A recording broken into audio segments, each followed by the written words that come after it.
মাধবপুরের চা বাগান ও বনাঞ্চল, যেখানে প্রকৃতির টানে ছুটে আসেন পর্যটকরা। তবে সেই স্বপ্নের ভ্রমণ এখন পরিণত হচ্ছে আতঙ্কে। স্থানীয় অপরাধী চক্রের দৌরাত্ম্যে নিরাপত্তাহীনতায় ভুগছেন দর্শনার্থীরা।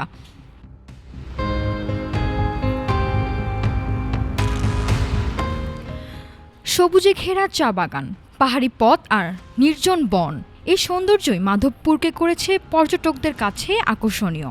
কিন্তু এই সৌন্দর্যের আড়ালেই ওত পেতে আছে ভয়ঙ্কর এক অপরাধ চক্র।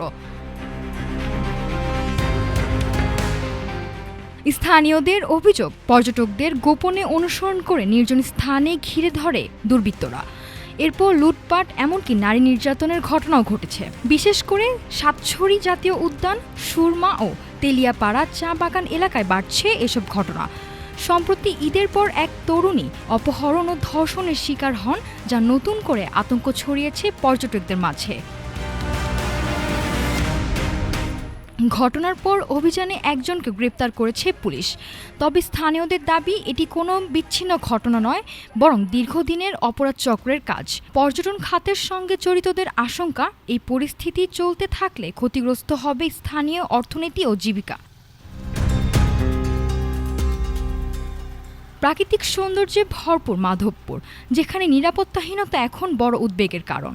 দ্রুত কার্যকর পদক্ষেপ না নিলে পর্যটন খাতের ভবিষ্যৎ নিয়ে দেখা দিতে পারে অনিশ্চয়তা। নাফিসা জামিয়া, ঢাকা টুডে।